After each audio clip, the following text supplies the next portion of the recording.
अस्सलाम वालेकुम नाज़रीन, आप देख रहे हैं ZH एंटरटेनमेंट। मैं हूं ज़हीर अहमद। नाज़रीन, कुछ बातें करेंगे, कुछ चीज़ें बताएंगे, कुछ खबरें आपसे शेयर करेंगे।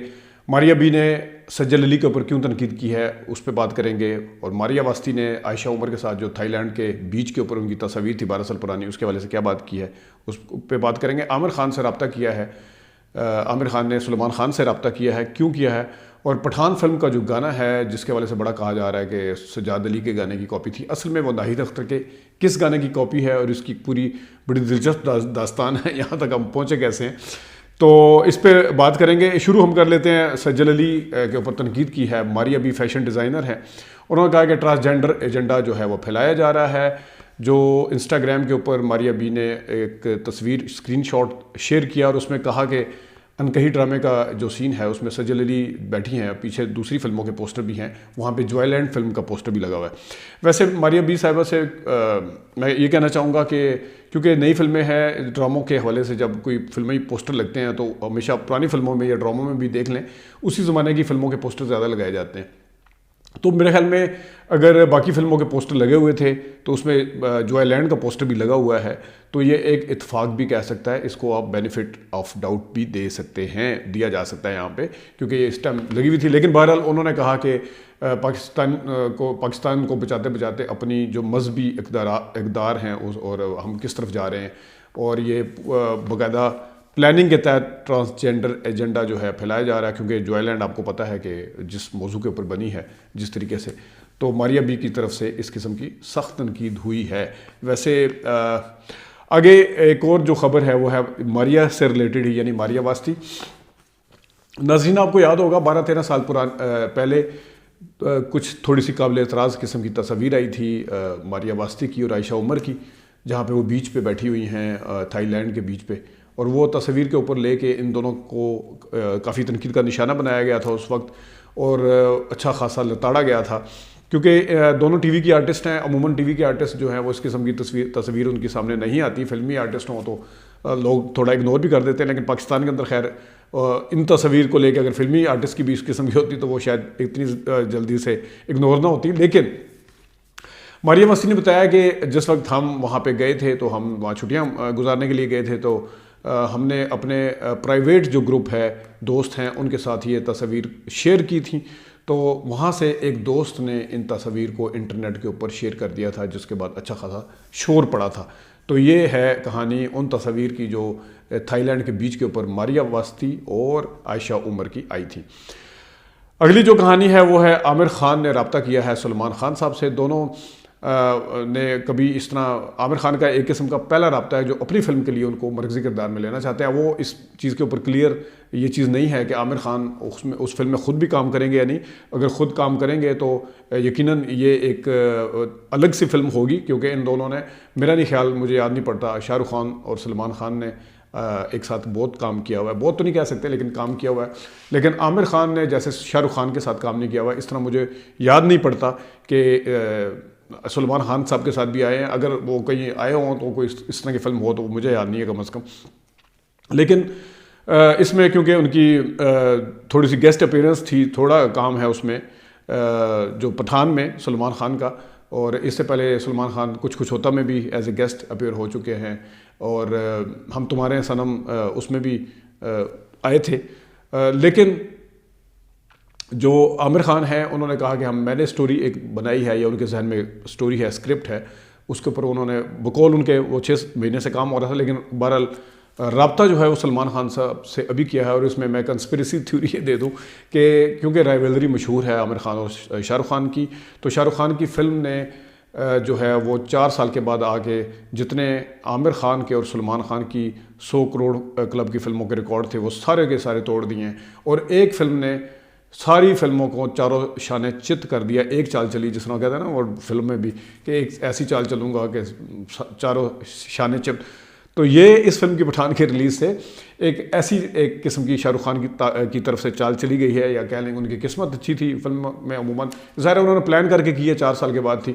यही शाहरुख खान साहब कह रहे थे कि मैंने जब मेरी फिल्म ज़ीरो फेल हुई थी तो मैं वॉशरूम के अंदर ख़ुद को मैंने बंद करके मैं खूब रोया था।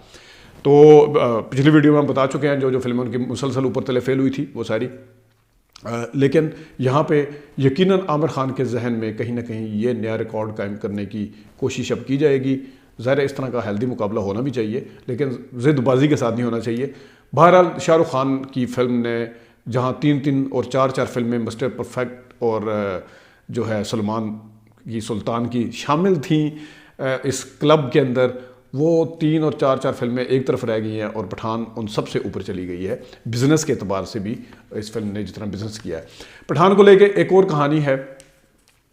अमूमी तौर पे जो पठान का बेशरम गाना है, बेशरम वाला जो गाना है, उसमें सजाद अली का इन्होंने, क्योंकि हम 26-27 साल पहले ही जाते हैं, उससे पहले हम जाना पसंद नहीं करते या हमें पता नहीं होता या हमारी जो मेमोरी होती है वो पीछे नहीं जाती।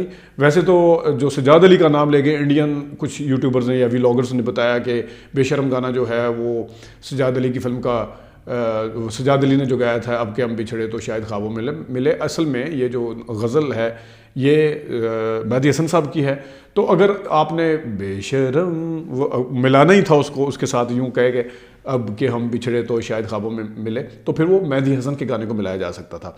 लेकिन मेहदी हसन के गाने से ज़्यादा करीब जो है, अगर आप सजाद अली का गाना सुने और साथ में बेशरम का वो पहला बोल सुने, तो हो सकता है आपको थोड़ी सी रिजेम्बलेंस सुनने में थोड़ा सा हो सकता है मुशाबहत नज़र आए या चोरी की हुई धुन नज़र आए।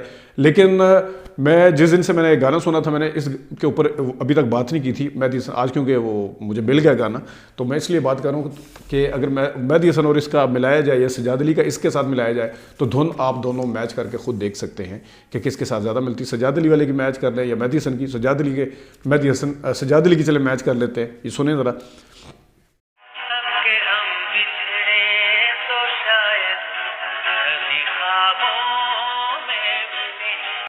ये है पठान का और सजाद अली का वो गाना जिसके ऊपर सारे यूट्यूबर जो हैं वो कह रहे हैं।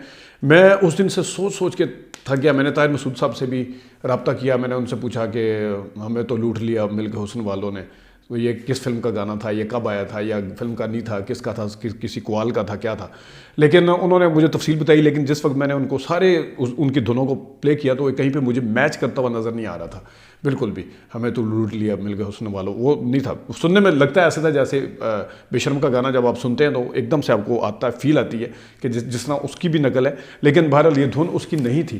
तो जहन पे जोर दे के मेरे जहन में सिर्फ इतना आ गया था कि कोई पाकिस्तान की फ़ीमेल सिंगर है जिन्होंने गाना गाया हुआ है, लेकिन वो याद नहीं आ रहा था। मज़े की बात है जिस वक्त मैं अकेला बैठ के सोचता रहा मुझे नहीं मिला।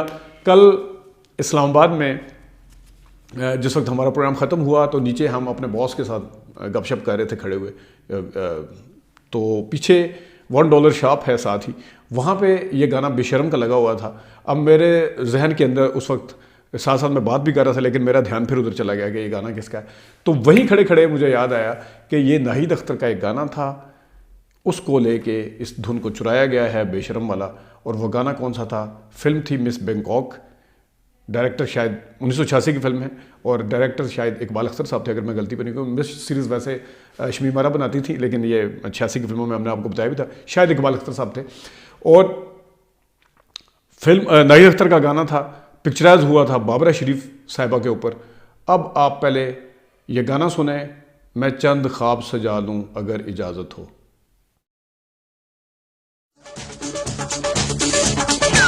चंद ख्वाब सजा लूं अगर इजाजत हो। नाज़रीन आपने ये सुना, मैं चंद ख्वाब सजा लूं अगर इजाज़त हो। अब बेशरम का गाना आप सुने।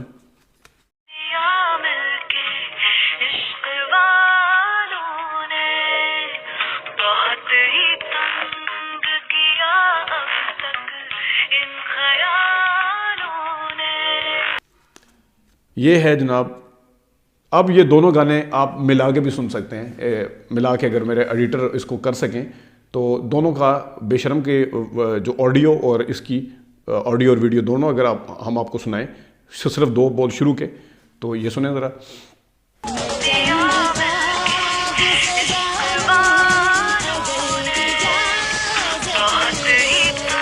और आगे खैर शायरी और ज़ाहिर है सारा कुछ हो रहा है, धुन होती है चोरी, और धुन में आगे जाके थोड़ा चेंज भी है, लेकिन मैं यहाँ एक और थोड़ी सी इत्फाक बता सकता हूँ आपको, जिसमें बाबरा शरीफ साहबा नाहिद अख्तर कहती हैं, ये बात कहते हुए मुझे शर्म आती है। ये सुने ज़रा। वो बात कहते हुए जिसको शर्म आती है।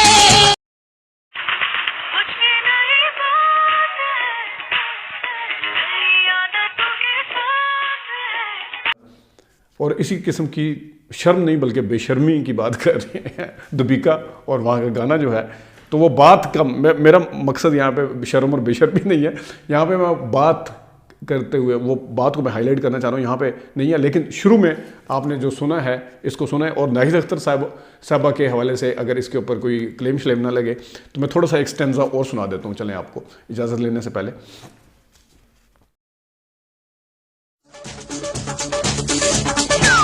चंद ख्वाब सजा लूं अगर इजाजत हो, तुम्हीं से तुमको चुरा लूं अगर इजाजत हो। तो नाजरीन, ये है असल में वो गाना जिसको नकल किया, जिसकी धुन चुराई, और जिसको पता नहीं कितने मिलियन लोग देख चुके हैं। और अमूमी तौर पे इंडियन का रिकॉर्ड है कि वो ऐसे गाने के ऊपर अगर उन्होंने इसको किया तो ऐसे गाने के ऊपर ज़्यादा हाथ मारते हैं जो पकड़ाई ना दे, जिसको अरसा दराज बीत चुका हो, जिसको जो खोया हुआ हो कहीं पे, वो अमूमन वहाँ पे ज़्यादा करते हैं। हमने पूरी इंडियन कॉपी सॉन्ग, अगरचे पाकिस्तान ने भी उनकी कॉपी की है, और मैं बता चुका हूँ 90 की दिहाई में जब हम आएंगे तो किस किस तरीके से फिल्मों में का तबाही निकाली गई है, और ये हम लाजमी जिक्र करेंगे। और जिस जिस तरीके से 90 की दिहाई के अदाकारों ने पाकिस्तान की फिल्म इंडस्ट्री की तबाही निकाली है उसके ऊपर भी जिक्र करेंगे, एक दो को छोड़ के।